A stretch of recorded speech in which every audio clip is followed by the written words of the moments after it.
Welcome to Greenville Eats. It is May 2024, and this month we are celebrating Asian American Pacific Islander Heritage Month. And today with me, I've got Joey, who's a park ranger for the city of Greenville, and visiting us again, Valarie, our city clerk for the city of Greenville. So welcome to May and our AAPI, Asian American Pacific Islander Heritage Month episode. So basically we're celebrating that whole culture today. It started out back in the 70s with just a week of AAPI heritage, and now about the early 90s, finally got it to where we're celebrating for a whole month. And so we're really excited to get into the culture and have some fun recipes from both of you today. We've got a lot going on. It's gonna be great. So let's first talk about Valarie. We've talked to you before. What are you gonna be making for us today? So today I am going to be making a fruit salad for you all. It's very quick, very easy, very simple for you to do at home, and it is a favorite at all of our parties. Love that. And can you give us a little bit of insight into your heritage when it comes to AAPI? Sure. So I am Micronesian. My parents came here in the late 70s from the little islands of Micronesia. It's located out in the Pacific. If you're looking on the map, they're very tiny. You might miss it, but it's close to Australia, New Guinea. Micronesia is comprised of 4 states, and that's Chuk State, that's my parents' state, Yap, Koshrai, and Pohnpei. And yeah, it's quite the journey to get there, but very proud to be here. Yeah, and Valarie also gifted me this beautiful headdress this morning. I love it, I'm here for it. And so Joey, tell us a little bit about your heritage, your connection with AAPI. Well, my mom is Filipino. She's my stepmother. She raised me since I was 2 years old. And she would take us to all our Filipino parties and friends and gatherings and stuff. And that's how I learned how to cook, because she was always preparing Filipino food for the event itself. So I kind of took a shine to it and just kept at it. And I love doing it. That's awesome. Well, I'm excited. Valarie, we're gonna get back with you later. We're gonna start with Joey. He's gonna take us through all of the deliciousness that he's got going on today. Right. And then we'll finish you off with dessert. Okay. All right, so now Joey, what are we starting with today? All right, we're going to start off with the national dish of the Philippines, which is chicken adobo. Okay. Now, there's so many versions. There's different provinces in the Philippines, so every one of them make them differently. I'm going by what my mom taught me. So All right. This is the version we're going to do.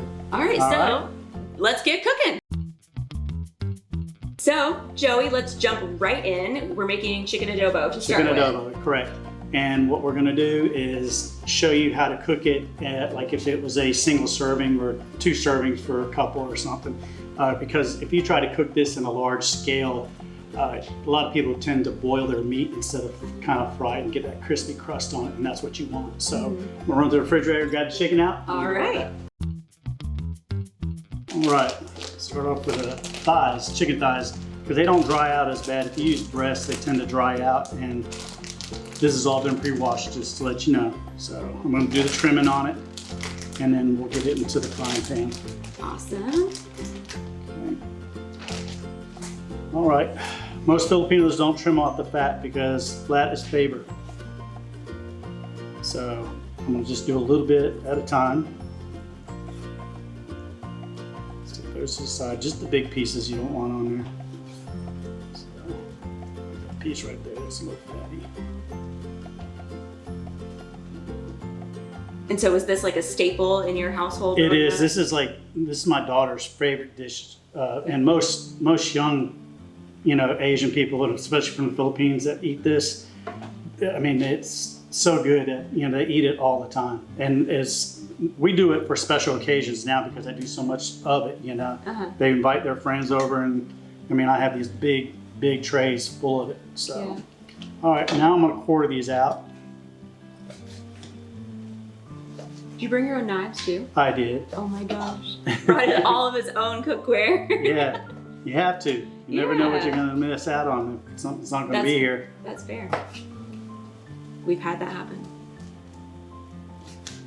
So you continue to just cut these in quarters. Makes it easier to cook. A lot of times if it's just yourself, and you can just leave them like, a whole piece. But I quarter them out, especially when you got multiple people eating it that way. you can share it a little bit better instead of someone taking one big old piece and not very much left over. I'm gonna trim this piece off right here. I'm gonna turn it on high. I'm gonna use a coconut oil. All right, we'll put about a tablespoon of coconut oil in there. And this helps flavor it also. It's a lot healthier than oil or vegetable oil. All right, let that heat up.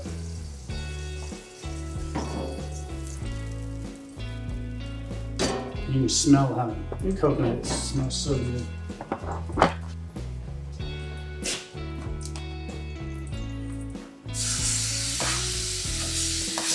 And you can hear that sizzle there. That's really good to get that pan that hot. These pots get really hot, so you better make sure you got some kind of oven mitt on. Oh yeah, look at that. Yeah. So just keep stirring. And I tend to keep it on high heat until it starts browning, and then you want to turn it down to medium heat. Okay. And once that happens, we're gonna set it to the back and let it simmer. But what I'm gonna do right now is peel some potatoes, because they'll go in it with it. Okay. So, and like I said, different provinces in the Philippines make it different. So, you know, some people don't add potatoes to it, some add onions. Like I said, I'm making it the way my mom taught me how to make it. So.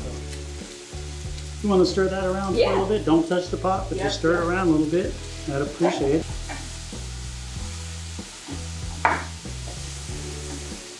There you go. Thank you so much. I appreciate that.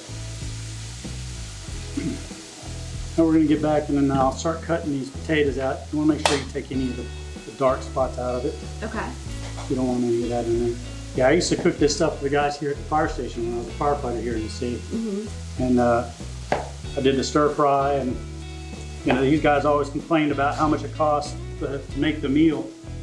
And but they would go to the local areas here and buy a rice bowl for $10.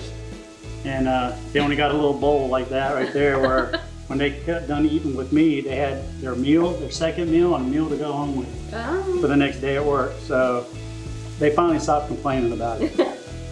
But, So it tends to be. well, when you're cooking for a large, it's a whole lot cheaper. Yeah. Yeah, when you cook for a large amount of people, you got to buy a lot of stuff. So people don't understand that. I'm just dicing these fairly thin. Try to keep them even if you can, so they cook evenly.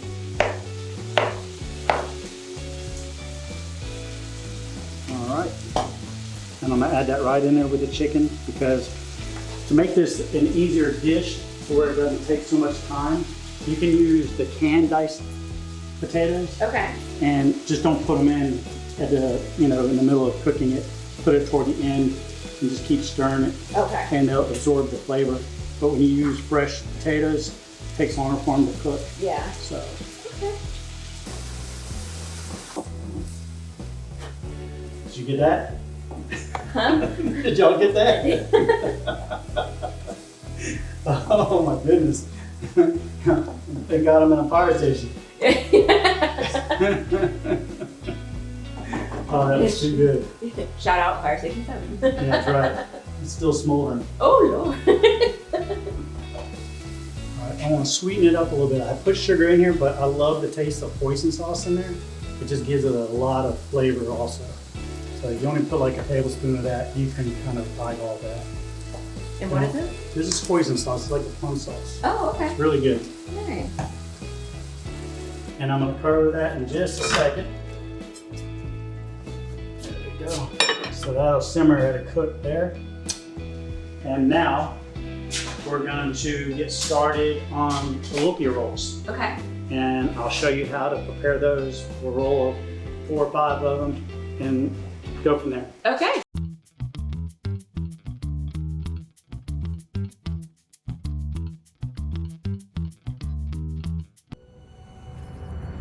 KMS 1451, Thomas Lakes Road, Victor. Squad 2 is going to be out.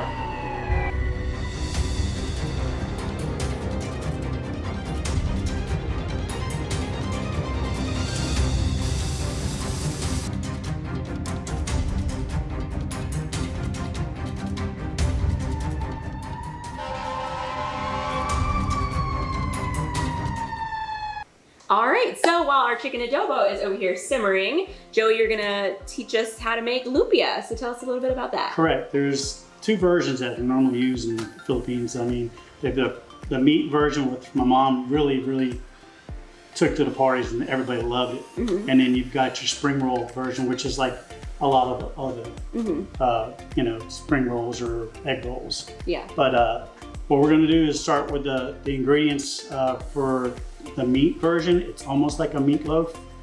You do onions, peppers, and then you put garlic and onion powder and some soy sauce to it. And you mix it up with 1 egg to about 1 pound of hamburger meat. Okay. Now you can use any kind of meat, but this is hamburger, it's 80-20, so it's fairly lean. So right now I'm gonna go ahead and cut some of the onions up. So you wanna dice these small enough that you don't get big chunks in it. And so everything we're making is something that you would just have as a full meal together, or is this something you could make Yeah, I mean, on its own? You can each, like the chicken adobo is usually one that's on by itself. Okay. All the other ones like pancit and the lumpia, they're like special occasions people make that. I mean, like we're doing right here, you could do this for yourself if you want to just do one, you know, a couple of lumpia rolls. This smells really good. So, so we're gonna put about maybe half of this onion in there. You want to put it all in there because it'll be way too strong. All right, now we're gonna do the pepper.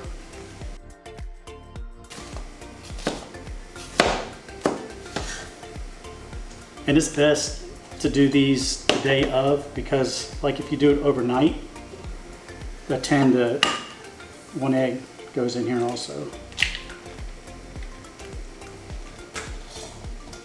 It tends to get really soggy and it pops inside the grease when you start frying it. Okay. So I don't add any salt to this because of the soy sauce. Already enough sodium. There's already enough in it. Even in the light version, there's enough. Yeah. So get this all together here and really get it mixed up good. Now we're going to attempt to do the rolling here. Okay. I like to leave it open end. A lot of people like to close it. I like to open end because it cooks through better, in my opinion. My mom always closed it up, but you got to be very precise on how much meat you put in there or you won't be able to roll it up. So make sure you got some warm tap water here also. All right, you take a little bit of the hamburger meat, you stick it in and you form a little roll. Just like that. All right, take a little bit of water, run it across there, and you roll it nice and tight. All right. Like that. What you do is you just tuck it in like that and lay it down on that side. I like to flatten them out so you don't have to use a lot of oil. Okay. If you leave it round, some of the areas don't cook as well. Okay. So I flatten them out. That way you save oil and don't have to use so much. And we're gonna do the same thing, but with the spring Exactly, roll. with the spring rolls. Okay. Yeah. So, and on the spring roll, these are wonton wrappers. You can get these at just about any grocery store where the tofu is and everything. So, and they make bigger ones, but we always did these thinner ones. So the bigger ones are used mainly for like the egg rolls. Okay. All right, and that's those there. So I'm gonna stick them to the side here. We're gonna roll with the big wrappers now. And if you ever have any of this extra meat, you can freeze it and save it for that. Make a meatloaf out of it. Use it for spaghetti sauce or chili, so you're never really wasting it. Oh yeah. And now we're gonna do the vegetable spring roll. And they still call it lumpia. It's just a different version. So these sheets are they're like paper thin almost. So this one here still has another one on it. It's hard to get it with the gloves, but be careful about pulling them apart because they will tear. I mean, they're not, you can't really use them for anything if they tear up.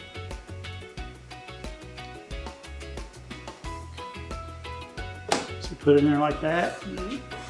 Take your vegetables Okay. And on this too, you want to make sure that you drain it really well, because if not, they'll get really soggy. Okay. I'm going to roll it up the corners, tuck it, and roll, and then take the other one, roll it over. See how it makes that fold there? This fold here is going to come over also, because it gets a little tricky when you do them like that. A little bit of water on there so you can seal it. And when you can do it, you can roll it with your finger and take your pinky and tuck it in just like that. Tuck it in just like that, and you keep it rolling tight. You want to roll it all the way down to the corner. Again, press it down. Okay. Grab your other sheet.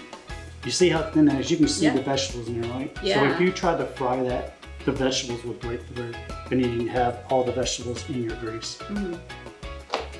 So you do another wrap. Wrap it down. Remember to tuck it. Like I said, you can always use that pinky to bring that piece in. Okay. Make sure you put your water on there, and you bring it all the way down to the corner. And then again, flatten it out, because if you let these things roll up like a roll, see how it's flat like this? You can flip it over and it cooks evenly. If you're letting it roll, areas don't get cooked, and that same goes for the meat part. So, I'll do a couple more of these real quick.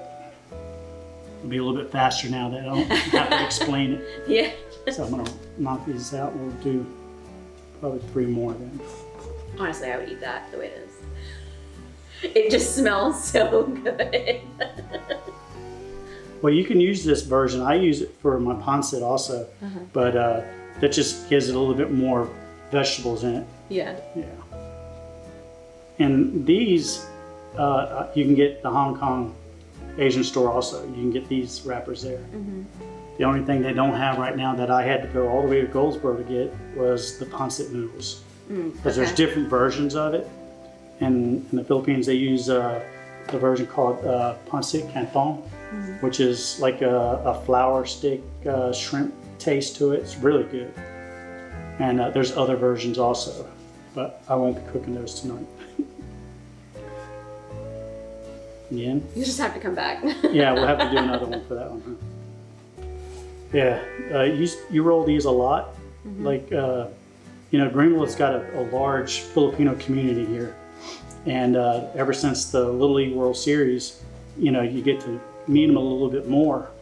And the last 2 years that the Philippines has been in the softball tournament, they come out and supported the team from the Philippines. And I got to meet so many people I didn't know that were even here. Oh yeah. Yeah, we'll stick this to the side over here. And so I went to one of their parties and I got to watch the ladies that were doing all the being cooked the pig, and you know, they do all that. And then the ladies do all this kind of stuff. And I was watching, man, they can move so fast doing this stuff. It's really amazing. I still can't do it that fast. All right, what's next? Next, we're gonna do the lumpia. And normally with the way I do it, so you don't waste a lot of oil, is you fry the vegetable ones first, the spring roll first. So you drop that in nice and easy, because you want it to splatter. All right. And you don't want to put too many in at one time, because it cools the oil down too fast, and then you get soggy spring rolls, and you don't want that. All right, and now on the meat, we'll wait to do the meat after the vegetables. Say if you had a big tray, you do all the vegetable ones first, and then you put it to the side, and then you start doing the meat, because what happens when the meat starts cooking, all the juices and stuff come out of the meat itself, and it kind of makes the oil dirty. So you don't want that on your spring rolls. Okay. So on the meat one, it's all right. It's not that big of a deal. It's just flavor. Yeah. So we're gonna let this fry up and turn brown. You want it to be a light golden brown color. If you cook it too hot, it'll burn the wrapper before the inside's cooked. Okay. So you don't want to do that.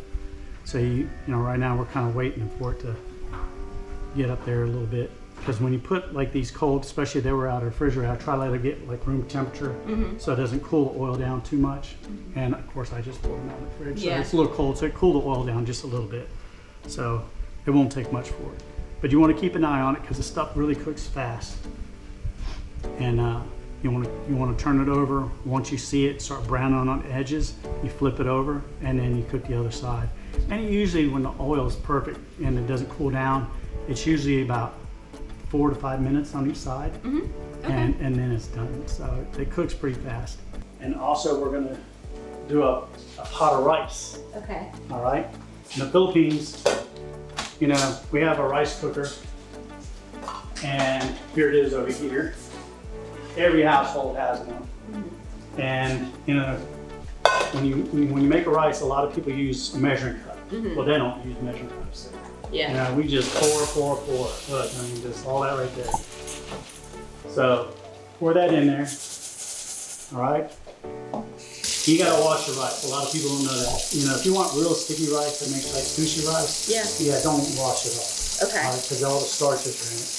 So what you want to do is you want to rinse this, and you want to rinse it until it's no longer cloudy.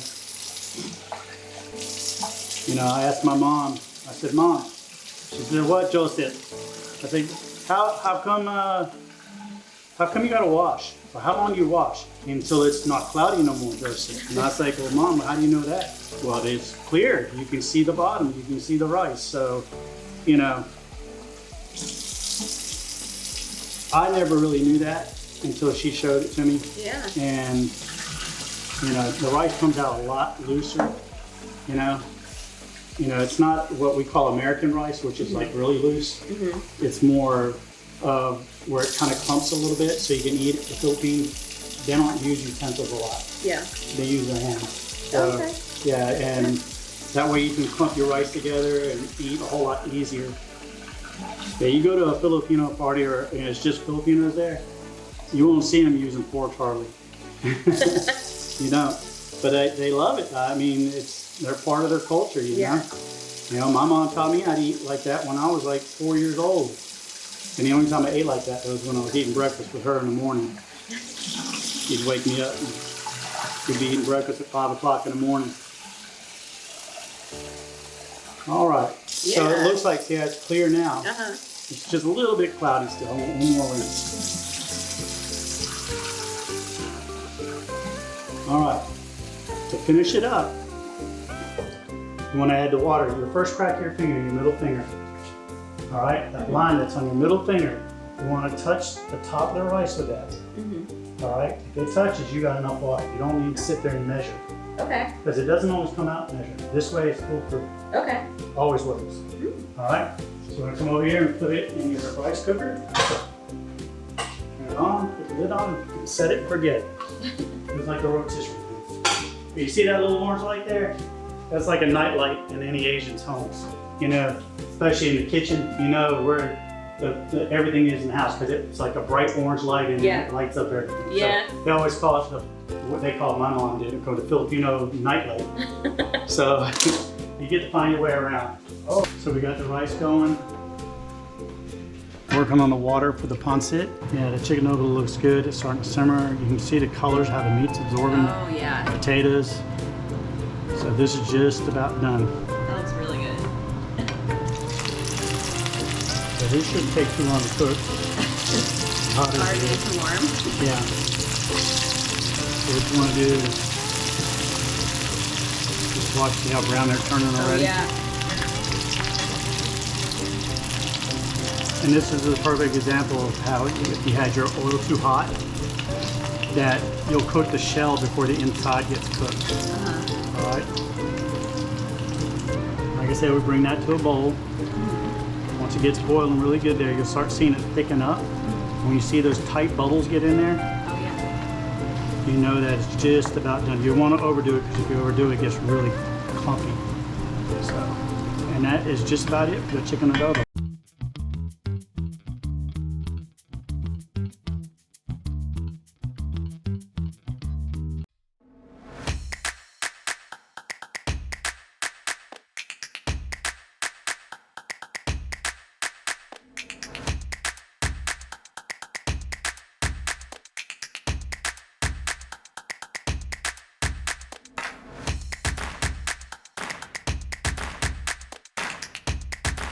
first started making this, I was making it all wrong. Totally wrong. Okay. I was adding it to everything at one time, and you actually got to boil like spaghetti. Okay. All right? Do it just before it gets soft. So al dente is what you really want. Okay? Pour the whole thing in the pot.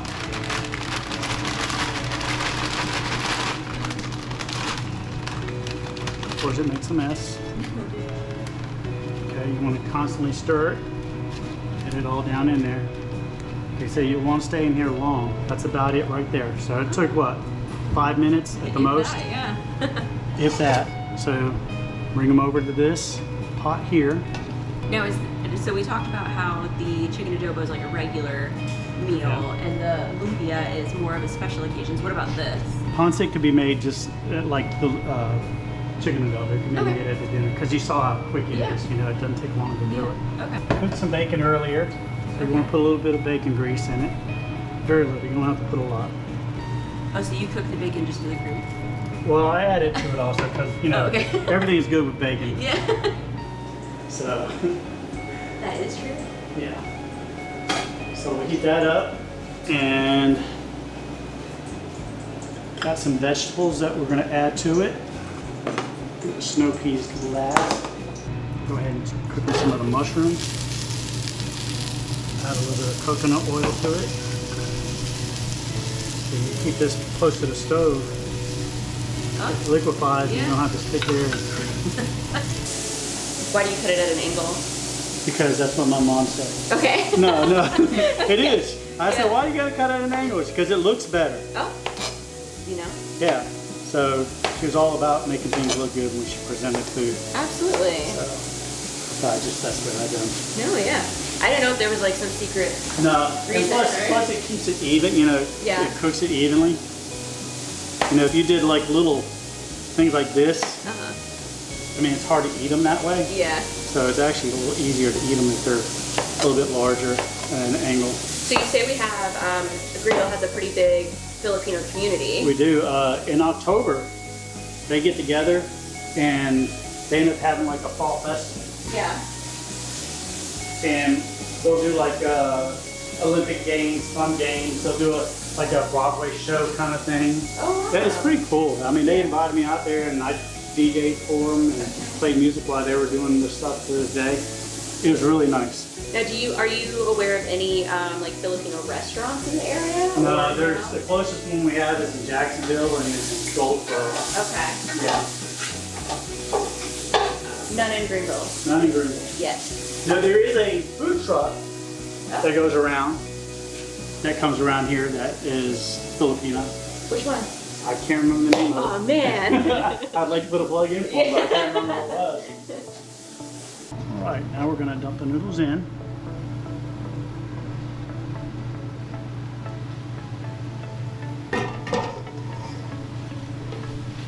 You want to keep stirring it.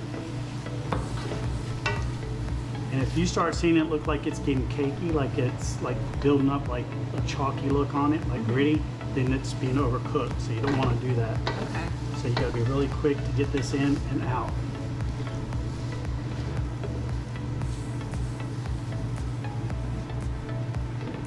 So this should have a brown tint to it, so you need to add more soy sauce to it. It's usually about three to 4 tablespoons. But I'm eyeballing it right now since I don't have a measuring thing with me. Yeah, if you ever did it and leave you a light spot there, some of them have complained. So you always gotta make sure everything's covered. All right, that looks like about it. So I got the pork in there. I'm gonna add a little bit of bacon to it because I just like bacon. Yeah. You know, bacon goes good with everything, right? Exactly. Got this side.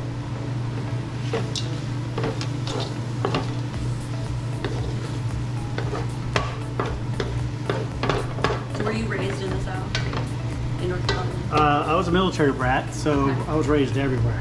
Yeah. We went to every base, you know, every 3 years we were moving. So it was kind of difficult to make friends, you know, 3 years and you're moving somewhere else, you know? Yeah. So talking about add a little bit of lemon juice. So, in the Philippines, they make, I mean, chicharron, they make it all, you know. Yeah. They don't waste the pig. Yeah. So, I mean, they love bacon too, just like we do. Oh, nice. Okay.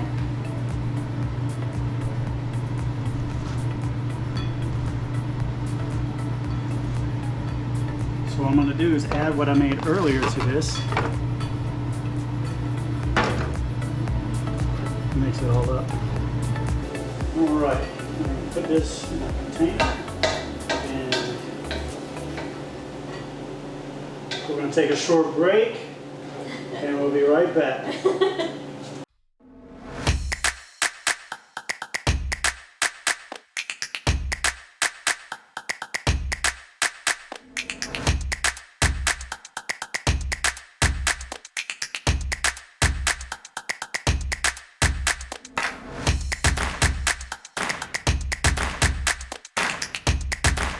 All right, so while we've got our dinner in the background and Joey's gonna finish cooking that up and plating it and everything, Valarie, you've got dessert. Okay, So what have we got? Yeah, we have got a fruit salad. It's kind of in the same vein as like Watergate salad, ambrosia salad, a salad without really being a salad. It's a dessert. So you have like all the intricate things that Joey just did, and you want dessert to be something really easy, really simple, quick to bring together, because I'm sure at this point you're probably just ready to get out of the kitchen. So again, this is what we call our fruit salad. It's at every Micronesian barbecue. It's something they look forward to. I'm putting it in this little punch container today. But it's not unusual to see like big buckets of this stuff, Oh, wow. just because it is really popular. And again, super simple. You will just get a variety of canned fruits. You can also mix in some fresh fruit if you wanted to chop and dice that in there. But again, key here is super simple. And I just got a variety. So we have some tropical fruit salad, we have sliced pears, fruit cocktail, mandarin oranges, pineapple, just to be fancy, frozen mango chunks. And the thing that will be the kind of base, just to kind of pull everything together, you need a can of sweetened condensed milk, a can of evaporated milk, and some Cool Whip. So I'm gonna show you, super simple, really easy to put together. So also the key to this is, you just kind of, figure things out with your heart, measure with your heart. There's no like right or wrong. Yeah, exactly. There is no right or wrong here. If you wanted to make it like a less liquidy, you could just drain out some of this fruit. I tend to like mine a little liquidy, so I'll leave all of it in. The key to this is once you put it in and you mix everything together, you want to let everything just kind of cool and come together in the fridge for a couple hours. There are other variations of this. I know the Filipinos also have something, maybe they call it halo halo, halo halo. I hope I didn't butcher that. Any of our Filipino viewers watching at home, something similar to this. I know South Koreans have got pak bingsu. Usually try to keep desserts up to be something kind of light. A tub of Cool Whip. This is gonna drive me crazy. My mom and my aunt have instilled in us that you clean as you go. So. Yes. Oops, sorry. All right. That's more ASMR for you. All right, then. I think this should do it. I'm just checking to make sure. Again, this is a lunch container. It's not coming out. We don't have a Halloween mishap on our hands. No. Ashley, you think it's open? Ashley, oh. So I think that's looking pretty good. Yeah. And yeah, we can just set this now in the fridge just to chill for a bit. Okay, so while our dessert chills, we're gonna talk to our judges and then dig in. All right, so now we're gonna check in with our guest chefs and our judges today. So Valarie, we've talked to Valarie before on a previous episode. Valarie is our city clerk and she made our dessert today. Joey, we mentioned you are a park ranger with the city of Greenville. So tell us a little bit about what you do on like a daily basis, what that looks On a like. daily basis, of course, we check our emails and everything when we first come in, but get out and patrol the parks. Make sure that the parks are safe for the people of the city of Greenville to, have fun in and have a safe environment. Mm-hmm. So we patrol, we've got over 32 parks and recreation centers in the city, and with Wildwood coming on, that's one of our busiest, and we stay there constantly. So so we really like people coming from the city and from out of town to come visit and enjoy our parks. Awesome. We'll love that. So, and Joey made our delicious dinner that we're going to enjoy in just a few minutes. And so now we have Leah Futrell, Director of Human Resources. So Leah, tell us a little bit about what a day looks like for you. Oh, wow. What a loaded question. Yeah. Well, I think a day in the life in HR, we're all things HR. We're full service HR department. I think employment or recruitment is where it starts, because that's the full life cycle of employees. So with over 800 employees, we stay pretty busy. But HR, as I stated, is one-stop shop. So we're, in addition to employment, we're compensation and benefits, employee relations, training and development, health and safety, and even risk management. So a hodgepodge of everything HR. Okay. So a day in the life is never the same. Okay. But it's a fun day. Yeah. Okay. And so as far as our AAPI month goes, like what as far as diversity in the city of Greenville, what does that look like in our HR department? Well, within our HR department, the department itself is very diverse in terms of cultural backgrounds.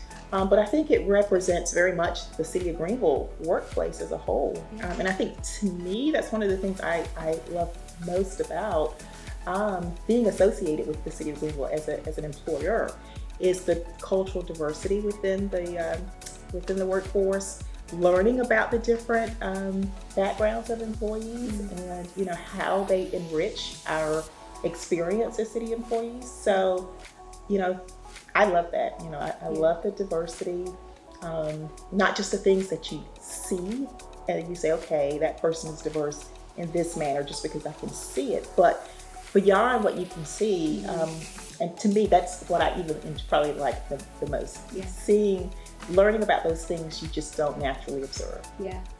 Is there anything else human resources related you want to share with the community while we're here? Well, we would love for if you are seeking a career in public service and you want to be a part of a great team, we would certainly strongly encourage you to apply for employment with the city.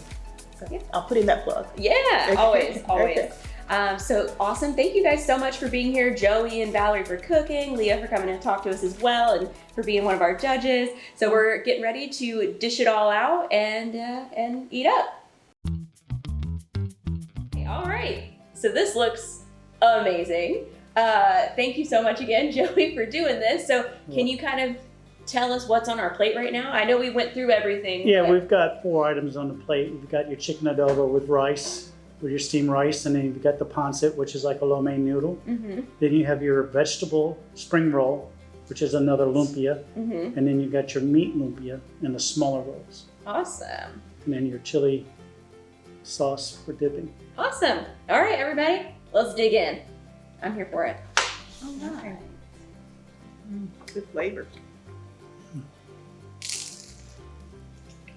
It's not bad. Great job. I'll tell you a little story about these lumpia rolls.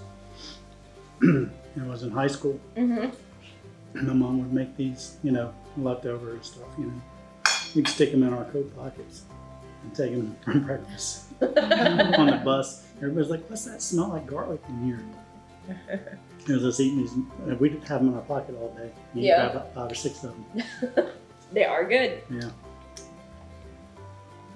Any other fun stories from growing up that to speak to the culture of the AAPI community? Yeah. My mom, one of 4 sisters and 3 brothers. And so she's all but one of my aunts have passed away. She lives in Minnesota, and we call them titas there, aunts. So she's the only one left. But yeah, I remember some times when I'd come home from work, it'd be late at night, and my bedroom was right there where the kitchen was. And my mom would be out there banging pots, pulling pots out. She was never quiet about it. So it's like, she can hear me. She knows I'm awake. So she would yell out, Joseph, come eat breakfast with me. And I was like, Mom, it's so early. It's only like 5 o'clock. I just got home 2 hours ago. Come on, we need to talk. So that was how we bonded. That was our time together, is in the morning. So I'd get up and go eat breakfast with her. And of course, you never knew what you were going to get. Usually either leftovers with an egg or fish in a bowl of soup. It was just all kinds of stuff. So I'd sit there, and that's how she taught me how to eat with my fingers. They use like the rice, they keep it sticky just so you can pick it up and eat it. And then we sit there, and that's the only way I ever ate with my hands outside fried chicken. What about you, Val? Any stories growing up? Well, like Joy was saying, I mean, large families, community is stressed a lot in the Pacific Island community. I can speak specifically for the Micronesian community. We don't know how to cook small batches. Like, we are always cooking in bulk. My dad is, and I might be mixing this up, but my dad is, I believe, one of 11 siblings. My mom is one of 13. And just speaking to Joey's point, like about, he mentioned his aunties. Our aunties that are out here with us, they are almost like second moms, the dads too. So it really does take a community. Really proud of where we come from. Micronesia, a lot of people don't know this, and I didn't mention it earlier. I was just concentrating so hard on opening my cans. But Micronesia is a compact or free association state. So that means that we are afforded the ability to come and go to school here in the United States without having to have a green card. Also afforded the opportunity to work here, try to build a better life. There are quite a few of our Micronesian citizens that serve in the United States military. We're very proud of that fact. And so like just bringing it back centered around meal times. It is like a really nice chance for us to get together, to bond. One of the things that's kind of funny is Micronesian parents, the old school parents, they're very kind of tight, close to the vest with their feelings, but you can tell in everything that they do, like what they're cooking for you, like Joey mentioned, his time with his mom, that is their way to bond. Parents might not say, I love you flat out, but your dad will be out there grilling and slaving away. Mom is in the kitchen making these huge vats of food, and that's the way usually they express their love to us. So this feels lovely. Thank you very much, Joey. Yes, I love that. That's beautiful. So great. That's great. This is amazing. We still need to try dessert. So we'll be right back with that. So now we have our dessert that Valarie made, our fruit salad. Yeah, it doesn't really have a name, but we'll call it Micronesian fruit salad. Micronesian fruit, I love it. All right, so let's dig in. Let's go ahead and try this out.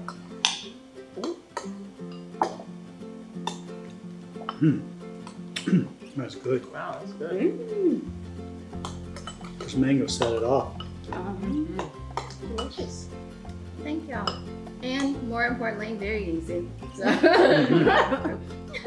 let's cinch the third again. Yeah, that's a good way to finish it.